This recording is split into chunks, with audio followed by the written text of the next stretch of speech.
ইন্না আ'তাইনাকাল কাউসার,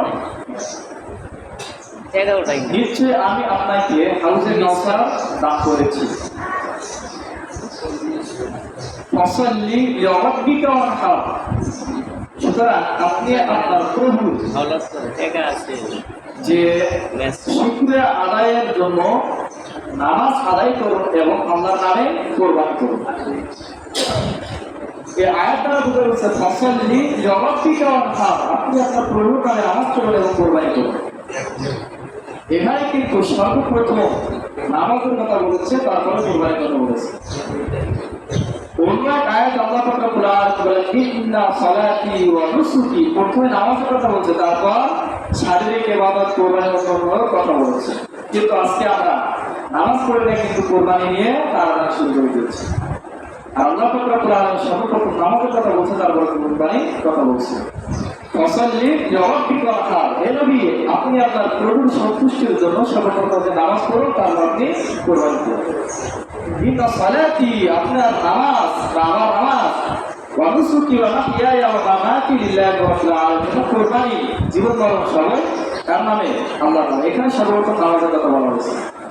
এর জন্য আগে আমাদের নামাজ ঠিক করতে হবে, তারপর আমরা কোরবানির দিকে যাবো। আমাদের নামাজ আমরা ঠিক করে করি না, কিন্তু কোরবানি আগে আমরা নামাজ শুরু করে দিই। এর জন্য আমাদের উচিত সর্বপ্রথম আমরা নামাজ আদায় করবো, তারপরে কোরবানি করবো। কোরবানির গুরুত্ব অপরিসীম। তিরমিজি শরীফ 1507 নম্বর হাদিসের মধ্যে নবী করিম সাল্লাল্লাহু আলাইহি ওয়াসাল্লাম বলেন, হযরত ইবনে উমর রাদিয়াল্লাহু তাআলা থেকে বর্ণিত, তিনি বলেন قال قال رسول الله صلى الله عليه وسلم بالمدينة 10 سنين يضحي। হযরত ইবনে উমর রাদিয়াল্লাহু তাআলা আনহু তিনি বলেন, নবী করিম সাল্লাল্লাহু আলাইহি ওয়াসাল্লাম মদিনায় মুনাওয়ারায় 10 বছর অবস্থান করেছিলেন। নবী করিম সাল্লাল্লাহু আলাইহি ওয়াসাল্লাম 10 বছর মদিনায় বসবাস করেছিলেন এবং তিনি মদিনায় 10 বছর বসবাসকারী, তিনি 10 বছরে সেখানে কোরবানি করেছিলেন। তাহলে এর কারণে কোরবানির গুরুত্ব অবশ্যই আছে। রাসূল সাল্লাল্লাহু আলাইহি ওয়াসাল্লাম 10 বছর মদিনায় ছিলেন, কিন্তু প্রত্যেক বছরে তিনি কোরবানি করতেন, কোন বছরে তিনি বাদ দেন নাই। এই হাদিস দ্বারা বোঝা যায় যে কোরবানির গুরুত্ব কত। কোরবানির ফজিলত, কোরবানির 1 নম্বর ফজিলত হচ্ছে যে কোরবানির দিন কোরবানির চেয়ে শ্রেষ্ঠ কোনো জিনিস আল্লাহ তাআলার কাছে পছন্দনীয় নাই। অর্থাৎ 10 জিলহজ ঈদুল আজহার দিন কোরবানি ব্যতীত অন্য কোনো ইবাদত আল্লাহ পাক রব্বুল আলামিনের দরবারে পছন্দনীয় না। তিরমিজি শরীফ 1493 নম্বর হাদিসের মধ্যে হযরত আয়েশা সিদ্দিকা রাদিয়াল্লাহু তাআলা থেকে বর্ণনা, তিনি বলেন أن رسول الله صلى الله عليه وسلم ما عمل آدمي من عمل يوم النحر أحب إلى الله من إبراء الدم। হযরত আয়েশা সিদ্দিকা রাদিয়াল্লাহু তাআলা আনহা তিনি নবী করিম সাল্লাল্লাহু আলাইহি ওয়াসাল্লাম থেকে বর্ণনা করেন যে কোরবানির দিন ঈদুল আজহার দিন কোরবানি ব্যতীত এমন কোনো আমল নাই যা আল্লাহ পাক রব্বুল আলামিনের কাছে প্রিয়। অর্থাৎ কোরবানির দিন কোরবানি সবচাইতে আল্লাহর কাছে সবচাইতে প্রিয় জিনিস। নামাজ রোজা সবকিছু আছে, কিন্তু কোরবানির দিন কোরবানির চেয়ে উত্তম কোনো ইবাদত আল্লাহ পাক রব্বুল আলামিনের কাছে নাই। এর জন্য আমাদের যাদের সামর্থ্য আছে আমরা সকলেই কোরবানি আদায় করার চেষ্টা করব। তিরমিজি শরীফ 1493 নম্বর হাদিসের শেষের দিকে নবী করিম সাল্লাল্লাহু আলাইহি ওয়াসাল্লাম বলেন, কোরবানির পশুর শিং খুর তার সব কিছু কিয়ামতের দিনে আল্লাহ পাক রব্বুল আলামিনের দরবারে বিক্রি হয়ে যাবে। النعال تأتي يوم القيامة بقرونها وأشعارها وأغلافها وإن الدماء ليقع من الله بمكان قبل أن يقع من الأرض। নবী করিম সাল্লাল্লাহু আলাইহি ওয়াসাল্লাম বলেন, যে ব্যক্তি কোরবানি করেছে ওই ব্যক্তির কোরবানির শিং পশু এবং তার খুর নিয়ে সেদিন সে আল্লাহ পাক রব্বুল আলামিনের দরবারে উপস্থিত হবে। এর আরেকটি বর্ণনা এভাবে দেওয়া যায়, যে ব্যক্তি যে কোরবানি করেছে সেই কোরবানির যত সওয়াব রয়েছে সেই সওয়াব নিয়ে কিয়ামতের দিন আল্লাহ পাক রব্বুল আলামিনের দরবারে সেই ব্যক্তি উপস্থিত হবে। ওয়া ইন্না দামা লা ইয়াকাউ মিনাল্লাহি বিমাকান وقبل أن يقع من الأرض এবং যে ব্যক্তি কোরবানি করবে ওই কোরবানি করার সময় রক্তের প্রথম ফোঁটাটা মাটিতে পড়ার পূর্বে আল্লাহ পাক রব্বুল আলামিনের দরবারে সে একটি মর্যাদাপূর্ণ স্থান দখল করে নেয়। তাহলে আমি আপনি যে কোরবানি করবো, কোরবানি করার সময় রক্তটা প্রবাহিত হবে প্রথম ফোঁটাটা জমিনের মধ্যে পড়ার পূর্বেই সেটা আল্লাহ পাক রব্বুল আলামিনের কাছে একটা উচ্চ মর্যাদার স্থান একটা দখল করে নেয়। এই জন্যই কোরবানির মূল উদ্দেশ্য থাকতে হবে আল্লাহ পাকের সন্তুষ্টি। কোরবানির ৩ নম্বর ফজিলত মুস্তাদরাক হাকিমের বর্ণনা ৭৫২৫ নম্বর হাদিসের মধ্যে عن أبي سعيد الخدري رضي الله تعالى عنه قال قال رسول الله صلى الله عليه وسلم لفاطمة قومي إلى أضحيتك فاشهديها। হযরত নবী করিম সাল্লাল্লাহু আলাইহি ওয়াসাল্লাম তার মেয়ে ফাতেমা রাদিয়াল্লাহু তাআলা আনহাকে ডাকিয়ে বলতেছেন, হে ফাতেমা, তুমি যখন কোরবানি করবে তুমি তোমার কোরবানির সামনে দাঁড়াও যেন তুমি ওই কোরবানির সাক্ষী হতে পারো। فإنه يغفر لك بأول خطوة تقطر من دمعها। ওই কোরবানির রক্ত মাটিতে পড়ার পূর্বে আল্লাহ পাক রব্বুল আলামিন তোমার জীবনের পূর্বের সমস্ত গুনাহগুলোকে ক্ষমা করে দিবে। ما سلف من ذلك فقالت يا رسول الله هذا لنا أهل البيت خاصة। তখন হযরত ফাতিমা রাদিয়াল্লাহু তাআলা নবী করিম সাল্লাল্লাহু আলাইহি ওয়াসাল্লামকে বলতেছে, ইয়া রাসূলুল্লাহ সাল্লাল্লাহু আলাইহি ওয়াসাল্লাম, এই ফজিলত কি শুধু আমাদের আহলে বাইতের জন্যই নাকি সমস্ত সকলের জন্যই? আওলানা ওয়ালিল মুসলিমিন নাকি আমাদের এবং সমস্ত মুসলমানদের জন্য?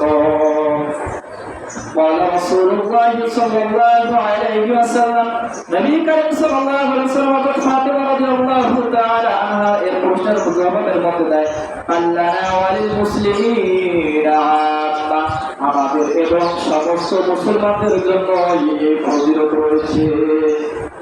কোরবানি করার সময় যে রক্তটা মাটিতে পড়ার পূর্বের সমস্ত গুনাহ আল্লাহ পাক রব্বুল আলামিন মাফ করে দিবেন। এটা শুধু আমাদের আহলে বাইতের জন্য নয়, আমাদের এবং পুরা মুসলিম জাতির জন্য যারাই কোরবানি করবে তাদের জন্য এই ফজিলত। এজন্য আমরা সকলেই আল্লাহ পাক রব্বুল আলামিনের সন্তুষ্টির জন্য আমরা কোরবানি করব। এখন কোরবানির আমরা কিছু মাসআলা সম্পর্কে আলোচনা করব। এক নম্বর মাসআলা, নিজের উপর কোরবানি ওয়াজিব হয় এমন ব্যক্তি নিজের নামে কোরবানি না দিয়ে যদি কোনো মৃত ব্যক্তির নামে নিজের পিতার নামে যদি কোরবানি করে তাহলে সেটা আদায় হবে না, বরং ওই ব্যক্তির পক্ষ থেকেই কোরবানিটা আদায় হয়ে যাবে। হ্যাঁ, আপনি যদি দুইটা কোরবানি করেন না, দুই নাম দেন, একটা আমার নিজের পক্ষ থেকে, একটা আমার যে পিতা চলে গেছে তার নামে, তাহলে সেটা হবে। কিন্তু কোরবানি আপনি করতেছেন আপনার নামে নাই, আপনার পূর্ববর্তী যারা চলে গেছে তাদের নামে দিবেন, সেটা কোরবানি তাদের নামে হবে না, অটোমেটিক আপনার নামে হয়ে যাবে। দুই নম্বর মাসআলা, কোরবানির গোশত বন্টনের মুস্তাহাব পদ্ধতি হচ্ছে 3টা। সেটা 3 ভাগ করে, এক ভাগ নিজের পরিবারের জন্য, আরেক ভাগ আত্মীয় স্বজনদেরকে হাতিয়ে দেওয়া, আরেক ভাগ গরিব মিসকিনদেরকে বিলিয়ে দেওয়া। এটা হলো মুস্তাহাব তরিকা বা পদ্ধতি। কেউ যদি ইচ্ছা করে আমার পরিবারের সদস্যের সংখ্যা অনেক, আমি সেটা করবো, আপনারা গোশত আমি খেয়ে নেব, সেটা খাইতে পারবে, কিন্তু এই 3 পদ্ধতি হচ্ছে মুস্তাহাব। বর্তমানে আমাদের সমাজে যেটা প্রচলিত, কোরবানি করার পরে মাঠ থেকে 3 ভাগের 1 ভাগ নিয়ে নেওয়া হয়। কেন নিয়ে নেওয়া? যেন সেটা ভাগ করে পুরা এলাকাবাসী যারা সবাই যেন পায়, কেউ যেন বাদ না যায়, সেটা ভালো পদ্ধতি। কিন্তু যদি কেউ যদি দিতে না চায় তার কাছে জোর করে আপনি দিতে পারবেন না, কারণ সেটা মুস্তাহাব পদ্ধতি। সে যদি দেয় দিবে, না দিয়ে কোনো করার নাই। 3 নম্বর মাসআলা, মানবতুল কোরবানি হলে ওই গোশত নিজে খাওয়া যাবে না, গরিব মিসকিনদেরকে দান করে দিতে হবে। সেটা কেমন? আপনি নিয়ত করছেন আমার ছেলেকে লেখাপড়া শেষ করা, যদি আমার ছেলেটা আর্মি বা পুলিশের চাকরি হয়, আল্লাহ রাস্তায় আমি একটি গরু কোরবানি করে দিব। এই যে মান্যত করলেন, মান্যত মানে হচ্ছে যে একটা শর্ত তুলে দেওয়া যে আমার অমুক কাজটা হলে আমি এই কাজটা করবো, এটাকে বলা হয় মান্যত। এখন এই যখন আপনি শর্ত দিলেন, শর্তটা পূরণ যদি হয়, সাথে সাথে সে মান্যতের শর্তটা পূরণ করতে হবে। ওই যে আপনি যখন মান্য করলেন যে যদি আমার ছেলের চাকরি হয় তাহলে আমি আল্লাহর রাস্তায় একটি গরু কোরবানি করবো। ওই কোরবানি ওই গরু দুটো আপনি খাইতে পারবেন না, কারণ মান্যতের হওয়া হচ্ছে দৌড়ে দিতে হবে। কোনো ধনী ব্যক্তিকে আপনি খাওয়াইতে পারবেন না, তাহলে মান্যত আদায় হবে না। তেমনি ভাবে আমরা বলি যে আমার যদি একটা পুত্র সন্তান হয় আমি আল্লাহর রাস্তায় একটা ছাগল কোরবানি করবো, সেটা মান্য হয়ে গেল। যদি একটা পুত্র সন্তান হয় তাহলে ছাগল কোরবানি করে সেটা গরিবদেরকে কিনে দিতে হবে, গরিব মানুষকে খাওয়া যাবে না। যার উপর কোরবানি ওয়াজিব হয়েছে এমন ব্যক্তি কারণবশত কোরবানি করতে না পারলে কোরবানির দিনগুলো চলে যাওয়ার পরে একটি বকরির মূল্য সাদা করে দিতে হবে।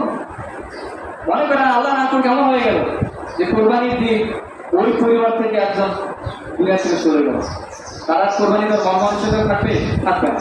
দেখা গেল সুখ পালন করতে 3 দিন শেষ, 10, 11, 12 3 দিন চলে গেল, 10 জিলাস 11 জিলাস 12 জিলাস চলে গেল। এখন সে ওই কোরবানিটা করেন, তাহলে ওই বকরিটা গরিবদেরকে দিয়ে দিতে হবে, তাহলে তার সমপরিমাণ মূল্য টাকা সাদা করে দিতে হবে। আরেকটি মশলা, গরু মহিষ উট এর মধ্যে প্রত্যেকের শরীরকে কোরবানি দিতে পারবে 7 জন। যদি 7 জনের টাকা যদি হালাল হয় তাহলে কোরবানি সই হয়ে যাবে। এখন 7 জনের মধ্যে যদি কারো টাকা যদি সমস্যা থাকে বা নিয়াতের মধ্যে যদি গর্বে থাকে তাহলে কোরবানি হবে না, এবং 7 জনের অধিক কোরবানি কোরবানি দেওয়া যাবে না। সেটা হাদিস আমরা সামনে আসতেছি, কারণ বর্তমানে দেখা যাচ্ছে এই জিনিসটা নিয়ে অনেক ক্ষেত্রে আছে 7 টাকে কোরবানি দেওয়া যায় না। আমরা সামনে হাদিসকে দলিল দিব যে 7 টাকে অবশ্যই কোরবানি দেওয়া যায়। তবে হ্যাঁ, কোরবানির মধ্যে যদি এমন হয়ে যায় 7 ভাগ ঠিক আছে, 6 জন আছে আর একজন আবার 2 ভাই মিলে টাকা নিয়ে সেখানে দিচ্ছে, মানে 7 ভাগ হবে ঠিক আছে, একজন নেওয়ার পর বাড়িতে আবার 2 ভাগ করে তারা নেবে, তাহলে 7 ভাগটা হলো 8টা হয়ে যায়। এমন হলে কোরবানি হবে না। তবে 2 ভাই মিলে টাকা যদি এক জায়গায় করে, 6 জন আছে আর 2 ভাই মিলে টাকা একসাথে করছে, করার পরে ওই 2 ভাইয়ের টাকা একত্রিত করার পর আব্দুল খালিক আব্দুল মালিক 2 ভাই, এখন 2 জনের টাকা একত্রিত করার পর যে কোনো একজনকে মালিক বানাইতে হবে, যে আব্দুল খালিক এই টাকার মালিক এখন তুমি। এখন ছেলে টাকা যদি একজনকে মালিক বানানোর পরে যদি কোরবানি দেওয়া হয় তাহলে সেটা দেয় ওই 6 জন, আর 2 জনের টাকা তোলার পর একজনকে মালিক বানাচ্ছে 7 জন। এখন 2 জনের টাকা যদি একসাথে থাকে ওই মালিক সেও মালিক, তাহলে কোরবানি হবে আপনার হয়ে যাবে। এই জন্য এদিকে আমরা শরীরের কোরবানির ক্ষেত্রে অবশ্যই সতর্কতা অবলম্বন করব। আরেকটি মাসআলা, জিলহজ মাসের 11 এবং 12 তারিখে রাতে কোরবানি করার অনুমতি আছে, তবে রাতে কোরবানি যেহেতু সুন্দরভাবে হয় না, কিছু ত্রুটি হওয়ার সম্ভাবনা থাকে, এজন্য রাতে কোরবানি না দেওয়া উচিত। সেটা ঢাকা শহরের মধ্যে বেশি দেখা যায়। তারা কি করে, ঈদের দিন আনন্দ ফুর্তি করে ঘোরাফেরা করে, কোরবানির দিন তারা কোরবানি করে, কোরবানি পরের দিন করে 11 তারিখ।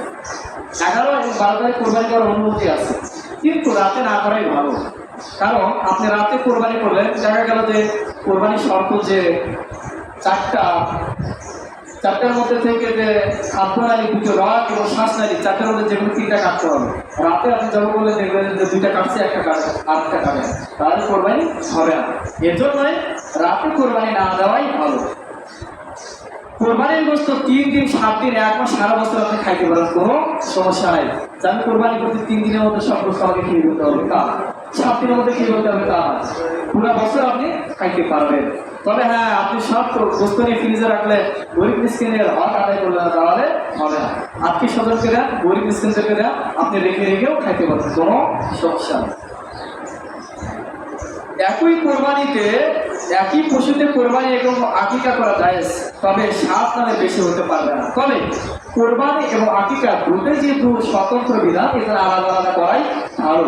এখন কেউ যদি কোরবানি এবং আকিকা একই পশুতে করতে চায় সেটা করতে পারবে, হানাফি মাযহাব অনুযায়ী এটা জায়েজ আছে। অন্য মাযহাবে তার অনুমতি দেয় না, কিন্তু তাদের কথা একটাই যে 2টার মূলনীতি আলাদা, মূলনীতি একই, তবে 2টার হুকুম আলাদা। কারণ আকিকা হচ্ছে যে যদি শুক্রবারে জন্মগ্রহণ করে আগামী বৃহস্পতিবার আকিকা করবে 7 দিন পরে, সেটা যদি না পারে 14 দিন পরে করবে, সেটা যদি না পারে 21 দিন পরে করবে, যদি না পারে সে জীবনে তার যখন সময় হবে তখন কোরবানি আকিকা করবে। যেহেতু এটা মূলনীতি আলাদা, এজন্য আলাদা করাই ভালো। তবে যদি কোরবানির সাথে দিতে চাই দিতে পারো। তবে নিয়ম কি?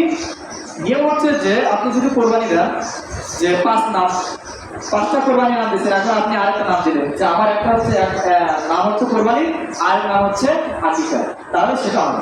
এখন আপনি যদি 7 জন কোরবানি দিচ্ছেন, আপনার 7 জন হয়ে গেছে, আপনি একটা দিচ্ছেন কোরবানি, আটটা দিচ্ছেন আকিকা, তাহলে তো হবে না, তাহলে আপনার হয়ে যাবে। এরকম করা যাবে না, তাহলে কোরবানি হবে না। আরেকটি মশলা, কোরবানি ওয়াজিব হওয়ার পর কয়েক বছর যদি কেউ কোরবানি না করে থাকে, একজনের উপর কোরবানি ওয়াজিব হয়েছে, সে কোরবানি করে না 2-4-5 বছর, তাহলে সেক্ষেত্রে সে কি করবে, যে প্রত্যেক কোরবানির বিনিময়ে কোরবানির মূল্য মিসকিনদেরকে সদকা করে দিতে হবে। আপনি 7 বছর আপনার কোরবানি ওয়াজিব ছিল, আপনি 7 বছর কোরবানি রাখেন, 7 বছরে সেটা যে আপনার যে পরিমাণ কোরবানির যেটা মূল্য ছিল, সেই মূল্যটা আপনাকে গরিব মিসকিনকে সদকা করে দিতে হবে। কোরবানি করার সময় দেখা যায় যে এমনি তো কোরবানি করে, কিছু দোয়া আছে আর কিছু আমল আছে, এগুলো কিন্তু করে না। কোরবানি পশু জবাই করার পূর্বে একটি দোয়া আছে, যেটা হযরত জাবের ইবনে আব্দুল্লাহ রাদিয়াল্লাহু তাআলা থেকে বর্ণিত। তিনি বলেন, قال ضحى رسول الله صلى الله عليه وسلم يوم عيد بشبكين فقال حين وجههما إني وجهت وجهي للذي فطر السماوات والأرض حنيفا وما أنا من المشركين إن صلاتي ونسكي ومحياي ومماتي لله رب العالمين। এই দোয়াটা পড়তে হবে, লা শারিকা লাহু ওয়া বিযালিকা উমিরতু ওয়া আউয়ালুল মুসলিমিন আল্লাহুম্মা মিনকা ওয়া লাকা আন। তারপরে যে কোরবানি করবে তার নামটা বলতে হবে। এখন তার নাম যদি না বলে তাহলে কোরবানি হয়ে যাবে, আল্লাহর নামে দিলেও হয়ে যাবে। তারপরে এখন এই দোয়াটি আপনি জানেন না, এই দোয়াটি যদি না জানেন, শুধু যদি বিসমিল্লাহ বলেও যদি আপনি কোরবানি করেন, আপনার কোরবানি হয়ে যাবে। কারণ নিজের কোরবানি নিজে করাই উত্তম। এখন আপনি দেখা যাচ্ছে আপনার সন্দেহ হয়, আমি যদি কোরবানি করি, কোরবানির নিয়মটা সেভাবে হয়তো হবে, আমার কোরবানি হয়তো হবে না, এরকম কিছু নয়। যে কোরবানি ভালো করতে পারে তার দ্বারা কোরবানি করাই নিতে পারবে, কোনো সমস্যা নেই। তারপরে গত জুমায় যেটা আমার কোরবানির ফজিলতের কথা বলছিলাম, যে রাসূল সাল্লাল্লাহু আলাইহি ওয়াসাল্লামকে যখন প্রশ্ন করা হয় যে ইয়া রাসূলুল্লাহ সাল্লাল্লাহু আলাইহি ওয়াসাল্লাম, এই কোরবানিটা কি, মাহাদিল আদাহিয়া, তখন নবী করিম সাল্লাল্লাহু আলাইহি ওয়াসাল্লাম বলেন, সুন্নাত আবিকুম ইব্রাহিম, কোরবানিটা কার, তোমাদের আদি পিতা হযরত জাতির পিতা হযরত ইব্রাহিম আলাইহিস সালামের সুন্নাত। তখন সাহাবায়ে কেরাম রাদিয়াল্লাহু তাআলা আনহুম আবার জিজ্ঞাসা করলেন, ফালানা ফিহা ইয়া রাসূলুল্লাহ, ইয়া রাসূলুল্লাহ সাল্লাল্লাহু আলাইহি ওয়াসাল্লাম, এই কোরবানি আমরা জমা করব, ঠিক আছে, আমরা কোরবানি দিব, এটা করলে আমাদের লাভ কি? তখন নবী করিম সাল্লাল্লাহু আলাইহি ওয়াসাল্লাম বলেন, বিকুল্লি শাওরাতিন হাসানা, পশুর গায়ে যতটি পশম থাকবে প্রত্যেকটি পশমের বিনিময়ে তোমাদের আমলনামার মধ্যে এক একটি সওয়াব লিখে দেওয়া হবে। তখন আবার প্রশ্ন করে, আর তাসুফু ইয়া রাসূলুল্লাহ, যে এমন কিছু পশু আছে যেগুলোর শরীরের মধ্যে অনেক পশম, সাধারণ গাভী এবং ছাগলের থেকে, যেমন ভেড়া, দুম্বা। তখন নবী করিম সাল্লাল্লাহু আলাইহি ওয়াসাল্লাম বলেন, বিকুল্লি শাওরাতিন মিন রাসূফি হাসানা, যতগুলি পশম থাক না কেন প্রত্যেকটি পশমের বিনিময়ে তোমাদের আমলনামার মধ্যে সেটা সওয়াব লিখে দেওয়া হবে। তারপরে একটু আগে যেটা বলছিলাম, যে কোরবানির রক্ত মাটিতে পড়ার পূর্বে আল্লাহ পাক রব্বুল আলামিনের দরবারে সেই কোরবানি কবুল হয়ে যায়, আল্লাহ পাক রব্বুল আলামিন সেটা সাথে সাথে কবুল করে নেয়। সামর্থ্যবান ব্যক্তি কোরবানি যদি না দিলে নবী করিম সাল্লাল্লাহু আলাইহি ওয়াসাল্লাম কঠোর ধমকি দিয়েছেন, আমার উপর কোরবানি হবে, আমি যদি কোরবানি যদি না করি, নবী করিম সাল্লাল্লাহু আলাইহি ওয়াসাল্লাম বলেছেন তুমি ঈদের মাঠে আসবে না। নবী করিম সাল্লাল্লাহু আলাইহি ওয়াসাল্লাম বলেন, হযরত আবু হুরায়রা রাদিয়াল্লাহু তাআলা থেকে বর্ণিত, من كان له ساعة ولم يضحي فلا يقربن مصلانا। কোন ব্যক্তির উপর কোরবানি ওয়াজিব হয়েছে, তার উপর সামর্থ্য আছে কিন্তু সে কোরবানি করলো না, সে যেন আমাদের ঈদের মাঠের পাশেও যে সে না আসে। এজন্য আমরা যাদের উপর আমাদের কোরবানি ওয়াজিব হয়েছে আমরা কোরবানি করব। কোরবানি যদি আমি না দিই, এটার জন্য অনেক হুমকি রয়েছে, অনেক গুনাহ রয়েছে। 4 প্রকার কোরবানি করা, 4 প্রকার পশুদের কোরবানি করা জায়েজ নাই। হযরত বারা ইবনে আজিব রাদিয়াল্লাহু তাআলা তিনি বলেন, নবী করিম সাল্লাল্লাহু আলাইহি ওয়াসাল্লাম বলেন, আরবাআতুল লা তুজজিউ ফিল আদাহি, 4টি প্রাণী দ্বারা তোমরা কোরবানি করিও না, কোরবানি হবে না। 1 নাম্বার আল আরাউল বাইয়িনু আউরুহা, এমন অন্ধ পশু যার অন্ধত্ব সুস্পষ্ট, তাকে এক পাশে নিয়ে যাও, সে যায় আরেক পাশে, আর সে চোখে দেখে না, তার সামনে ঘাস আছে, সে বুঝতে পারছে সামনে ঘাস আছে, সে খাইতেছে না। 2 নাম্বার মারিয়তুল বাইয়িনু মারদুহা, মানে রুগ্ন পশু যার রুগ্নতা প্রকট, মানে তার রোগ এমন ভাবে তার শরীরের মধ্যে দাউদ বা অন্য কিছু একবার স্পষ্ট বোঝা যাইতেছে, সেরকম পশু দ্বারা কোরবানি করা যাবে না। ওয়াল আরজাউল বাইয়িনু যালউহা, ঘোড়া পশু যার প্রকৃত সুস্পষ্ট, মানে সে তার পায়ে হেঁটে হেঁটে কোরবানি মাঠ পর্যন্ত যাইতে পারে না, এমন ল্যাংড়া পশু দ্বারা কোরবানি করা যায় না। সর্বশেষ হচ্ছে যে এমন কৃষকার দুর্বল পশু যার হাড়ের মজ্জা বা যার হাড়ের মধ্যে যে ক্যালসিয়াম আছে সেটা শুকিয়ে গেছে, তার হাড়ের মধ্যে কোনো মজা নাই, এরকম পশু দ্বারাও কোরবানি করা যায় না। আরেকটি মাসলা, পারিশ্রমিকের বাবদ আমরা অনেকের দ্বারা কোরবানি করাই বা কষায়ের দ্বারা কোরবানি করাই। এই পারিশ্রমিক ওই পশুর গোস্ত বা তার চামড়া বা পা বা মাথা দিয়ে দিলাম, এরকম যায় হচ্ছে কিনা। হযরত আলী রাদিয়াল্লাহু তাআলা তিনি বলেন, আমারানি রাসূলুল্লাহ সাল্লাল্লাহু আলাইহি ওয়াসাল্লাম আন আকুনা আলা বুদনিহি ওয়া আন তাসাদদাকা বিলাহমিহা ওয়া জুলুদিহা ওয়া জিল্লাতিহা ওয়া ইল্লা উতিয়াল জাযাআ মিনহা ক্বালা নাহনু নুতিহি মিন ইনদিনা। হযরত আলী রাদিয়াল্লাহু তাআলা তিনি বলেন, নবী করিম সাল্লাল্লাহু আলাইহি ওয়াসাল্লাম আমাকে তার কোরবানি পশুর পাশে দাঁড়াতে বললেন এবং তার সমুদায় বস্তু চামড়া এবং পিঠের যে আবরণ আছে সেটা গরিবদের মাঝে বিতরণ করার নির্দেশ দেন। তবে সেখান থেকে পারিশ্রমিক বাবদ কসাইকে কিছু দিতে পালন করলে নিষেধ করলেন। তিনি বললেন, আমরা কসাইকে আমাদের পক্ষ থেকে পারিশ্রমিক দিয়ে দিব। অনেকেই দেখা যায় যে অনেকের দ্বারা কোরবানি করার বস্তু কেটে নেয়, পরবর্তীতে সেই কোরবানি পশুর থেকে কিছু বস্তু দিয়ে দেয়, বড় কিছু দিয়ে দেয়, তাহলে কোরবানি কারোই হবে না। আপনারা একটা কাজ করতে পারেন, যে কয়জন আপনারা শরীকে আছে তাদের পক্ষ থেকে কিছু টাকা নির্ধারণ করে, সকলের পক্ষ থেকে 200, 400, 500 টাকা নির্ধারণ করার পরে সর্বশেষ সেখান থেকে আপনারা সেই পারিশ্রমিক সেই টাকাটা তাদেরকে দিয়ে দিবেন, তাহলে সেটা জায়েজ আছে। এখন কোরবানির গোস্ত ভাগ করার পরে এখন আপনি ভাবতেছেন 3 ভাগের আমার পক্ষ থেকে আমি গরিবকে দিয়ে দিলাম, সেটা জায়েজ আছে। বা সকলে যদি বলে যে আমাদের ভাগগুলো 3 ভাগ করো, 1 ভাগ গরিবের জন্য, তার 1 ভাগ মিসকিনের জন্য বা আত্মীয়-স্বজনের জন্য, এরকম যদি আলাদাভাবে ভাগ করার পরে যদি আপনারা সেই ভাগের থেকে যদি দিয়ে দাও তাহলে সেটা জায়েজ আছে। কিন্তু কোরবানির গোস্ত ভাগ করার পরে তুলে দিয়ে দিলেন, যাও তোমার পারিশ্রমিক, তাহলে সেটাও হবে না। হ্যাঁ, যদি নিয়ত থাকে যে আমার যে কোরবানি বস্তুতে নিয়ম যেটা প্রস্তাব তরিকা সেটা যদি আপনি করেন সেটা যায়, কিন্তু পারিশ্রমিক উল্লেখ করে দেওয়া যাবে না। আপনার বাড়িতে চাকর বা যারা কাজ করে এরকম লোক আছে তাদের পারিশ্রমিকের পরিবর্তে যে আপনি বস্তু দেন সেটাও জায়েজ হবে না। এখন দেখা যাচ্ছে যে আপনারা কোরবানি গরু কিনছেন 1 সপ্তাহ আগে, 15 দিন আগে, গরুটা এতদিন আমার বাড়িতে ছিল,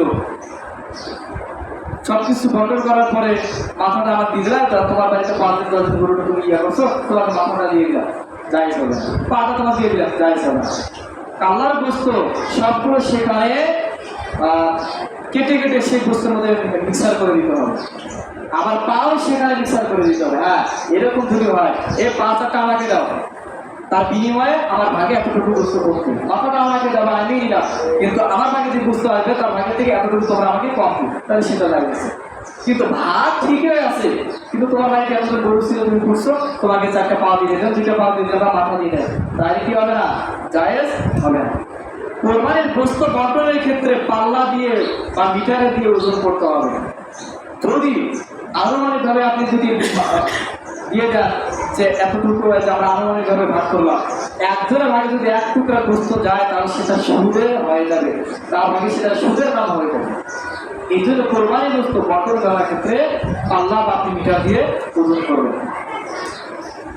তারপরে যেটা বলছিলাম যে 7 জনের পক্ষ থেকে উট বা গরু কোরবানি যেটা বৈধ, অথবা যাদের রাদিয়াল্লাহু তাআলা তিনি বলেছেন, ওয়ালা নাহরনা বিল হুদাইবিয়াতি মা নবী সাল্লাল্লাহু আলাইহি ওয়াসাল্লাম আল বাদরাতা আন সাবআতিন ওয়াল বাকরাতা আন সাবআতিন। হযরত জাবের রাদিয়াল্লাহু তাআলা থেকে বর্ণিত, তিনি বলতেছেন, আমরা হুদাইবিয়া নামক স্থানে নবী করিম সাল্লাল্লাহু আলাইহি ওয়াসাল্লামের সাথে উটের মধ্যে 7 জনের পক্ষ থেকে আমরা কোরবানি করেছি এবং গরু কোরবানি করেছি 7 জনের পক্ষ থেকে। এটা শুধু একটি না, অনেক হাদিসের মধ্যে বর্ণিত আছে। মুসলিম শরীফে আছে, নাসাই শরীফে আছে, তারপরে আবু দাউদ শরীফে, ইবনে মাজাহ শরীফে, আহমদের শরীফে এবং মুয়াত্তা মালিক শরীফের মধ্যে এই হাদিসটা বর্ণনা রয়েছে। তাহলে এটার দ্বারা আমরা বুঝতে পারলাম যে গরু এবং উটের মধ্যে 7টা ভাগে কোরবানি দেওয়া জায়েজ আছে। এখন আমরা জানবো কোরবানির দিনের সুন্নত কি কি। 1 নম্বর সুন্নত, খুব ভোরে তাড়াতাড়ি ঘুম থেকে উঠতে হবে। 2 নাম্বার, মিসওয়াক করতে হবে। 3 নাম্বার, সকাল সকাল গোসল করতে হবে। 4 নাম্বার, সাধ্য অনুযায়ী উত্তম পোশাক পরিধান করতে হবে। অপরের কাছে, অন্যের কাছে টাকা হাওলাত করে মার্কেট করে সেটা সেই কাপড় পরিধান করে দিতে আসতে হবে এমন কোনো শর্ত নাই। আপনার যে কটা কাপড় আছে, যে কটা পোশাক আছে, সে কটা উত্তম পোশাক সেটা পরিধান করে এই হয়ে যাবে। 5 নাম্বার, শরীয়ত সম্মতভাবে সাজসজ্জা করতে হবে। শরীয়ত বিরোধীভাবে কোনো সাজসজ্জা করা যাবে না। পুরুষ মানুষ মহিলাদের সাজসজ্জা করা জায়েজ নাই, তাই শরীয়ত সম্মতভাবে সাজসজ্জা করতে হবে। 6 নাম্বার, খুশবু লাগাবে, আতর বা সেন্ট ব্যবহার করবে। তবে সেন্টের ক্ষেত্রে সতর্ক থাকবে যে অ্যালকোহল যুক্ত না থাকে। 7 নাম্বার, ঈদগাহে যাওয়ার পূর্বে কোনো কিছু না খাওয়া, অর্থাৎ ঈদুল আজহার ক্ষেত্রে ঈদের নামাজের পরে এসে মিষ্টান্ন জাতীয় কোনো কিছু খাওয়া। আর ঈদুল ফিতরের ক্ষেত্রে ঈদগাহে যাওয়ার পূর্বে মিষ্টান্ন জাতীয় কিছু খাওয়া। আর ঈদুল আজহার ক্ষেত্রে কিছু না খাওয়া, গরু কোরবানি করার পরে বা ঈদের নামাজ পড়ার পরে বাড়িতে গিয়ে কিছু খাবে। 8 নাম্বার, আগে আগে ঈদগাহে যাওয়া। অনেকে আছে যে নামাজের টাইম পাবে 8টায়, এই 8টার 5 মিনিট আগে ঈদগাহে যাবে, এরকম না, ঈদগাহে যাবে আগে আগে। 9 নাম্বার, ঈদুল আজহার নামাজ সকাল সকাল আদায় করা। কারণ ঈদুল ফিতর আমরা একটু দেরিতে পড়ে আর ঈদুল আজহা একটু আগে আগে পড়ে। কেন? কারণ সেখানে কোরবানির ব্যাপার আছে, কোরবানি গোশত কাটাকাটির ব্যাপার আছে, অনেক সময় লাগে। এজন্য ঈদুল আজহার নামাজ একটু তাড়াতাড়ি আদায় করা। 10 নাম্বার, পারলে ঈদগাহে গিয়ে ঈদের নামাজ পড়া। অর্থাৎ দেখা গেল যে বৃষ্টি বা কোনো কিছু প্রতিবন্ধকতা নাই যেটা মাঠে নামাজ পড়ার ক্ষেত্রে, তাহলে মাঠে গিয়ে ঈদগাহ নামাজ আদায় করা। 11 নাম্বার, পায়ে হেঁটে ঈদগাহে যাওয়া। আপনার বাড়ি থেকে ঈদগাহ মাঠ কাছে, আপনি পায়ে হেঁটে যাবেন, শুধু অনেক দূর হয় সেটা বুঝতে পারবেন। 12 নাম্বার, যাওয়ার সময় তাকবীর তাসবিহটা জোরে জোরে পড়া। আল্লাহু আকবার, আল্লাহু আকবার, লা ইলাহা ইল্লাল্লাহ, আল্লাহু আকবার, আল্লাহু আকবার, ওয়া লিল্লাহিল হামদ। কোরবানি ঈদের ক্ষেত্রে, ঈদুল আজহার ক্ষেত্রে ঈদগাহ মাঠে যাওয়ার সময় এই তাকবীরটা জোরে জোরে পড়া, আর ঈদুল ফিতরের ক্ষেত্রে আস্তে আস্তে পড়া। 13 নাম্বার, এক রাস্তা দিয়ে ঈদগাহ মাঠে যাওয়া এবং অন্য রাস্তা দিয়ে প্রত্যাবর্তন করা। আপনার বাড়ি থেকে ঈদগাহ মাঠে যাওয়ার জন্য 2টা রাস্তা আছে, তাহলে আপনি এক রাস্তা দিয়ে যাবেন, অপর রাস্তা দিয়ে বাড়িতে প্রত্যাবর্তন করবেন। যদি একটা রাস্তায় থাকে তাহলে ওই রাস্তা দিয়ে যাবে, ওই রাস্তা দিয়ে চলে আসবে। যাওয়ার সময় আপনি এক সাইড দিয়ে যাবেন, আসার সময় অন্য সাইড দিয়ে আসবেন। আরেকটা গুরুত্বপূর্ণ মাসআলা হচ্ছে ঈদের দিন আগে 9 জিলহজ, অর্থাৎ আমাদের দেশে ঈদ অনুষ্ঠিত হবে, ঈদুল আজহা অনুষ্ঠিত হবে বৃহস্পতিবার। তাহলে বুধবার ফজরের নামাজ থেকে শুরু করে বুধবার, বৃহস্পতিবার, শুক্রবার, শনিবার, অর্থাৎ 12 জিলহজ 13 জিলহজ আসর পর্যন্ত তাকবীরে তাসবিহ পড়া, অর্থাৎ ফরজ নামাজের পরে তাকবীরে তাসবিহ পড়া। ইমাম সাহেব নামাজ পড়ানোর পরে যখন সালাম ফিরাবে, সালাম ফিরানোর পরে সকলেই একবার তাকবীরে তাসবিহটা পড়া ওয়াজিব। আল্লাহু আকবার, আল্লাহু আকবার, লা ইলাহা ইল্লাল্লাহ, আল্লাহু আকবার, আল্লাহু আকবার, ওয়া লিল্লাহিল হামদ। অর্থাৎ 9 জিলহজ ফজর নামাজ থেকে 13 জিলহজ আসরের নামাজ পর্যন্ত মোট 23 ওয়াক্ত নামাজে ফরজ নামাজের পরে তাকবীরে তাসবিহ পড়া ওয়াজিব, প্রত্যেক মুসলমান দরকারি করে। পুরুষ মানুষেরা একটু জোরে বলবে, মহিলারা আস্তে আস্তে বলবে। আল্লাহ পাক রব্বুল আলামিন আমাদেরকে সঠিকভাবে কোরবানির ফরজ, ওয়াজিব, সুন্নাত সবকিছুই সঠিকভাবে আদায় করার তৌফিক দান করুন। সকলে